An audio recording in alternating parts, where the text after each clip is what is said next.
బీహార్లో ఓటర్ లిస్టుల సవరణలో భారీగా అక్రమాలు జరుగుతున్నాయన్నారు కాంగ్రెస్ ఎంపీ గడ్డం వంశీకృష్ణ. బీజేపీ జేడీయూ వ్యతిరేక ఓట్లను అన్యాయంగా తొలగిస్తున్నారన్నారు. బీజేపీ అక్రమాలను ఎన్నికల సంఘం కప్పిపుచ్చుతోందని విమర్శించారు. పార్లమెంటులో ఎస్ఐఆర్పై చర్చించకుండా సభలు వాయిదా వేస్తున్నట్లు చెప్పారు. బీజేపీ అవినీతి అక్రమాలపై కాంగ్రెస్ పోరాటం కొనసాగుతుందన్నారు ఎంపీ వంశీకృష్ణ.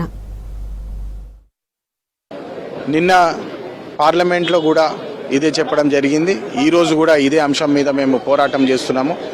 ఎస్ఐఆర్ ఇష్యూ ఏదైతే ఉందో, బీహార్లో ఏదైతే వాళ్ళు ప్రయత్నిస్తున్నారో ఎలక్షన్ కమిషన్ని వాడుకొని ఓటర్లని ఏదైతే స్క్రీనింగ్ చేస్తున్నారో, ఎలక్షన్ కాకుండా ముందే ఒక స్క్రీనింగ్ ప్రాసెస్ లెక్క చేసి వీళ్ళందరూ మన ఓటేస్తారు, వీళ్ళు మన ఓట్ బ్యాంక్ ఉన్నది, ఇక్కడ వీళ్ళని ఆథరైజ్ చేస్తాము, మనకు ఓటు వేయని వాళ్ళు ఏదైతే ఉన్నదో మా ఏరియాస్ వీక్గా ఉన్నారో, బీజేపీ ఏదైతే వీక్గా ఉన్నదో ఆ ఏరియాస్ ఐడెంటిఫై చేసి ఆ ఏరియాస్కి వెళ్ళి ఓటర్లని లిస్టు నుంచే తొలగించడము అసలు అన్డెమోక్రాటిక్. ఇది డెమోక్రసీకే ఒక కష్టమైన సిచ్యువేషన్లో పెడుతున్నారు, ఒక ప్రమాదంలో పెడుతున్నారు డెమోక్రసీలో అని చెప్పి కఠినంగా మేము దీన్ని ఖండిస్తున్నాము.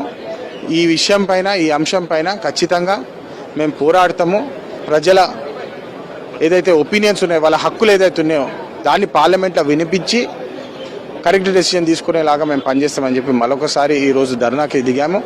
ఖచ్చితంగా బీజేపీ ప్రభుత్వము, మా ఆపోజిషన్ పార్టీ ఏదైతే రాహుల్ గాంధీ గారు ఉన్నారో లీడరు, వారి మాట్లాడనివ్వాలి.